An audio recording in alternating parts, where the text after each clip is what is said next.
આજે આપણે બનાવીશું લીલી મેથીના ગોટા.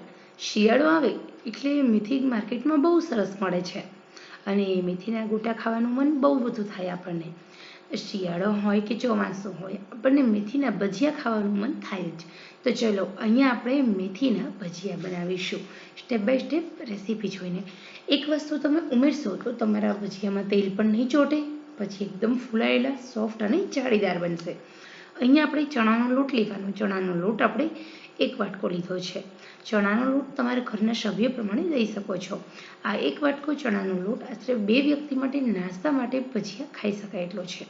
મિત્રો અહીંયા તમે કોઈ પણ ચણાનો લોટ લઈ શકો છો, જેમ કે ઘરનું દળેલું લઈ શકો છો અને બેસન રેડી આવે છે એ પણ લઈ શકો છો. સૌથી પહેલાં 1 વાટકી ચણાના લોટની અંદર ટેસ્ટ અકોર્ડિંગ મીઠું આપણે ઉમેરી દઈએ.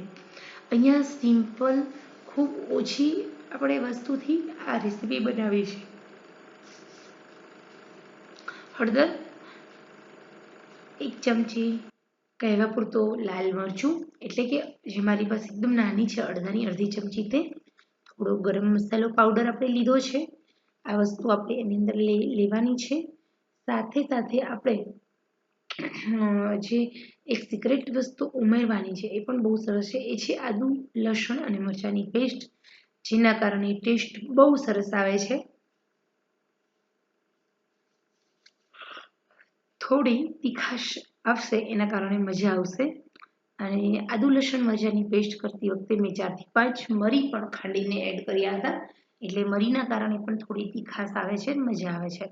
હવે 1 ચમચી દહીં ઉમેરવાનું છે. સાથે સાથે એક નાની વાટકી ઝીણી ઝીણી સમારેલી લીલી મેથી લેવાની છે. દહીં ઉમેરવાથી આપણા જે ગોટા છે તે સોફ્ટ બને છે અને સ્પોન્જી બને છે. અને દહીં ન ઉમેરો તો થોડી એમથી છાશ ઉમેરો, જેના કારણે એનું બેટર સારું બને છે. હવે આપણે થોડું થોડું પાણી ઉમેરતા જશું. 1 વાટકો લોટ છે તો સામે આપણે અડધા વાટકાથી થોડું વધારે પાણી ઉમેરી અને થોડું એવું ઘટે એવું બેટર બનાવીશું. અહીંયા આપણે હલાવીશું. ધીરે ધીરે હલાવતું જવાનું છે. કોઈ પણ પ્રકારનો પછી ગઠ્ઠા ન પડે એનું ખાસ ધ્યાન રાખવાનું છે. બહુ વધારે પતલું પણ નહીં, બહુ વધારે જાડું પણ નહીં, એવું આપણે આ બેટરને બનાવવાનું છે. તો થોડું થોડું પાણી ઉમેરતા જવાનું અને હલાવતું જવાનું, જેના કારણે ગઠ્ઠા નહીં પડે. અને પછી ધીરે ધીરે આપણે આ બેટરને બનાવશું. હવે એક બીજી વસ્તુ જે ઉમેરવાની છે એના કારણે તમારા જે ગોટા છે બહુ સરસ બને છે, પણ એના માટે પહેલાં આપણે થોડું બેટર બનાવી લઈએ. અહીંયા તમે જોઈ શકો છો આપણું બેટર હજી થોડું અમથું ઘટ છે, તો હજી આપણે થોડું પાણી ઉમેરશું. તો આવી રીતે પાણી ઉમેરતું જવાનું છે અને ધીરે ધીરે આપણે બેટરને હલાવતા જવાનું છે. તો અહીંયા આપણે જોઈએ તો હવે આપણે ઉમેરશું અડધો ઈનો. ઈનો ઉમેરી ઈનોને એક્ટિવેટ કરવા આપણે થોડું પાણી પણ ઉમેરવાનું, પણ અહીંયા થોડું આપણે પાણી પહેલેથી ઉમેર્યું હતું એટલે હવે આપણે હલાવીશું. બેટર છે એનો કલર ચેન્જ ન થાય ત્યાં સુધી હલાવવાનું. થોડું પાણી ઉમેરી દઈશું ફરી. તો અહીંયા આપણું બેટર છે એ આપણે હાથમાં લઈને કે ચમચી લઈને ડબકા મૂકી શકીએ મેથીના ગોટાને, એ ટાઈપનું હોવું જોઈએ. બહુ વધારે પતલું નહીં અને બહુ વધારે જાડું પણ નહીં, નહીંતર તમારા ગોટા ફૂલાશે નહીં. તો હવે અહીંયા ત્યાં સુધી હલાવવાનું છે જ્યાં સુધી બેટર છે એનો થોડો અમથો કલર ચેન્જ ના થાય અને બેટરની અંદર તમે હલાવો છો તો જાળી ન પડવા માંડે, કારણ કે તો જ તમારું જે બેટર છે એ વધારે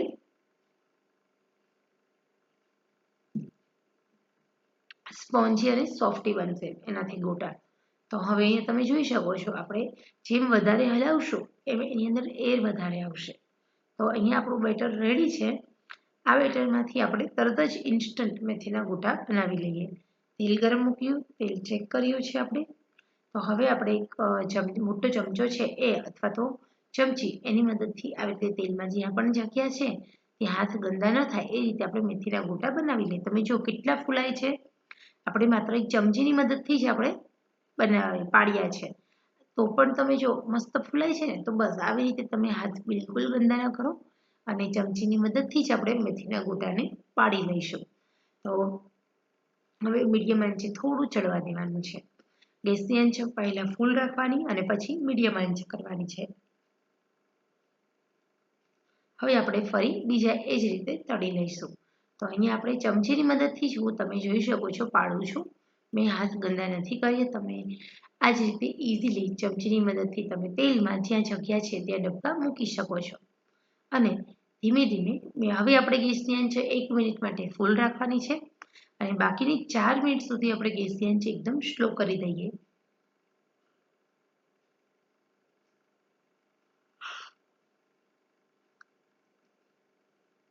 તો આવી રીતે 3 થી 4 મિનિટ સુધી થોડું અંતરે ફેરવતા જવાનું છે. આમ કરવાથી અને છેલ્લી 1 મિનિટ અને પહેલી 1 મિનિટ આપણે ગેસની આંચ ફૂલ રાખવાનો, બાકીની 2 થી 3 મિનિટ ગેસની આંચ સ્લો રાખવાની. આમ કરવાથી તમારા જે ભજીયા છે એ ક્રિસ્પી બનશે, અંદરથી કાચા પણ નહીં રહે અને બહુ ટેસ્ટી બને છે. તો બસ અહીંયા આપણે મેથીના ગોટાને બનાવી લીધા છે. આવી જ રીતે આપણે બધા ગોટાને તળી લઈશું. તો ખરેખર આ રેસીપી બહુ સરસ મજાની છે. હવે આપણે ગરમા ગરમ ભજીયાને પ્લેટમાં કાઢી લઈએ. તો અહીંયા તમે જોઈ શકો છો કે મેં દહીં, એના ઉપર ચીલી ફ્લેક્સ અને થોડું નમક ઉમેરી અને સાઈડમાં રાખી લીધું છે. તો આ દહીંની ચટણી અથવા લસણની ચટણી સાથે તમે આ ગોટા આરામથી ખાઈ શકો છો. સવારનો નાસ્તો હોય કે ડિનરનો ઓપ્શન હોય, બહુ મજા આવશે. આ એકદમ સ્પોન્જી બને છે. એકવાર તમે જરૂર બનાવજો.